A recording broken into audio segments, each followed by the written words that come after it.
I am doing a video today about this table right here. I got inspiration from, well, my table at my house, my desk, which I'll throw up an image of, that I put a softbox light underneath that table and the light shined up through it.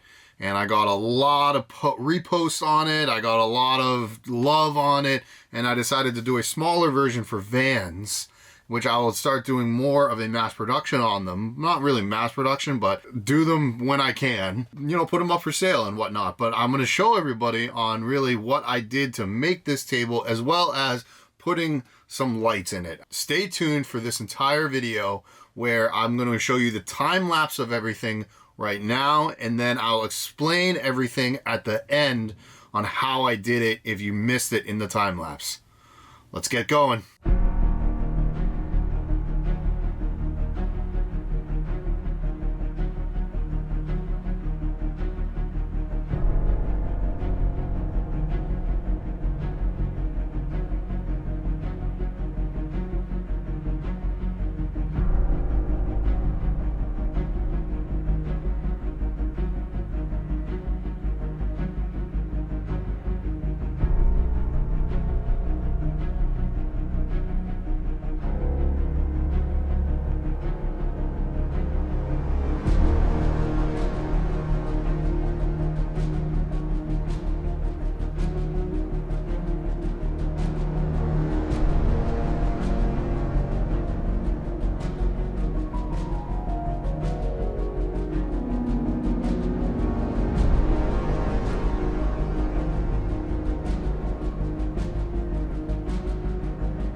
Well, everybody, I really hope that you enjoyed the time lapse of this entire table being made. I took a bunch of pallets.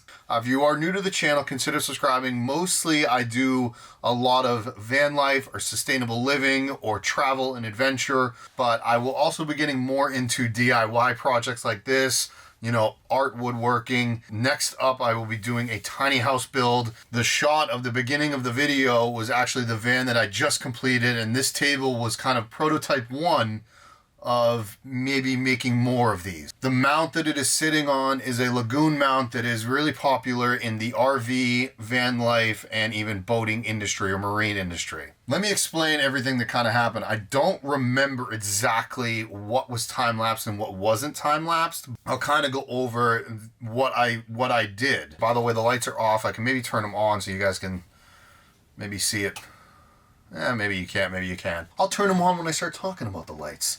I believe I only used 2 pallets for this, and actually it's probably less than that because I still have a lot of leftover. What you do is you got to take them all apart. Now the easiest way to take it apart, in my opinion, for this kind of projects is just to take a circular saw and just cut them all off. The other way to take pallets apart is, you know, crowbar, flat bar, hammer, deck wrecker, which is just like a pry bar.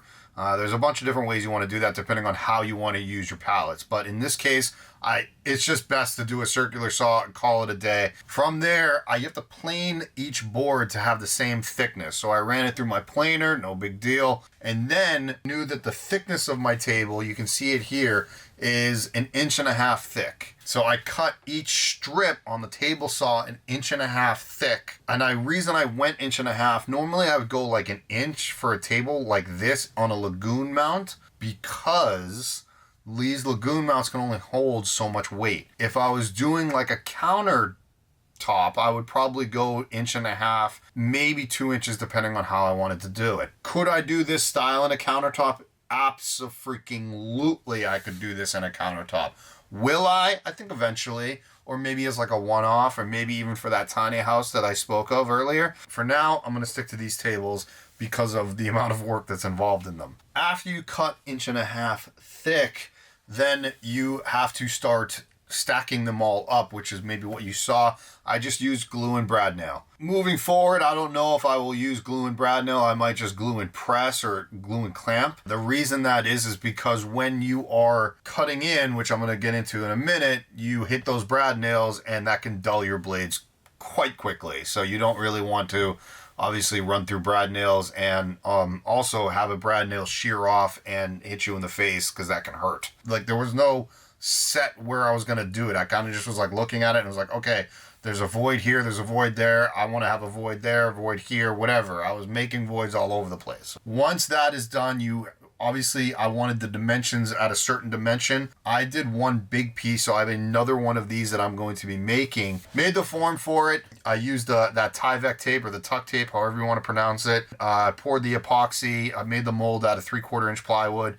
Now I have a mold moving forward with a silicone mold, so you can get different types of molds on how you want to do it. Once you pour the epoxy, you choose the colors you want to do. Bada bing, bada boom. You can do whatever you want. You let it sit for 3 days, 48 to 72 hours. With this thick of a pour, which was 1.5 inches, you have to use a thicker set. I think I used the Total Boat 3-to-1 mixture. That is the thick set stuff. The 2-to-1 would cure a little too fast, and that's for a little bit thinner. If I was pouring about 1/2 inch, doing like an inlay, or if I carved something out, then I would use a 2-to-1 ratio. Once that cures, then you take the mold off, and then I got a router planer, jig or slide. I bought it off of Quick Plane Routers. There's a couple people that do this, or you can make your own. I just felt buying it from somebody was a heck of a lot easier than me doing a DIY version of it. I found Quick Plane Routers and I was like, hey, how much for this thing? Not only did he sell me the whole big track, but he also sold me the bit, which was really nice, and the extender as well. It's best to use a plunge router. The plunge router is definitely probably one of the scariest tools in a shop by far, in my opinion. You see that I planed it out with a flattener bit, and I did both sides, boom, boom, boom. Cut the inside for the table so I could put the lights in. This is where it gets not tricky, but this is where I was like, okay, I need to figure this out kind of as I go. All that other stuff you see a bunch of videos on. Anybody can really do it. I can now take this off so I can show you guys. I measured, I believe this is 1 inch right here, maybe 1.5 inches, and I went all the way around. I didn't want to see this plywood underneath. So, because now you can see it like that, you still want to see the ends, right? The ends of the table. So I cut down 1/4 inch. Then you have to actually come in a little bit more because the plywood needs to sit on something. So I measured in 1 inch all the way around, and then you see a middle piece, and that's for no bend or no flex to it. 4 screws in the corner, 1 in the middle. Obviously measure just really carefully. And then this is a lagoon mount that I just mounted extremely carefully because you don't want to go through one of the lights. This is the wire running up through, and this is the battery pack, which you can buy off of Amazon with the LED strips attached to it. There you go. You have a lighted table that you can now use in a van. It's mobile.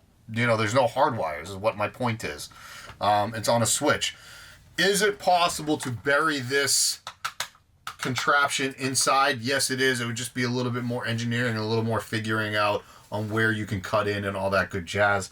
I didn't want to do it on this one. Maybe in another one I'll figure that out. In a countertop, I may actually do a hard wire into the battery system. If it was in a van or if it was in a house, I would probably hardwire it inside of a house. I would probably do it a little differently. This is more of a mobile unit, so I wanted to make sure that it could travel. In a desk, same thing, I'd probably hardwire it. But because I'll be making these for vans, this is exactly how I would do it. But now, you all know how to do it. The question is would you do it yourself and do all that time and do all that legwork or whatever it may be? Some people don't have the tools to do that. Hopefully you enjoyed that video on how I did this table. Hopefully you can share it with your friends. More DIY projects to come on this channel. Go check out some van tours or some travel adventure vlogs or just my vlogs in general that are just fun and entertaining, I think. I'll see you guys next time. Later.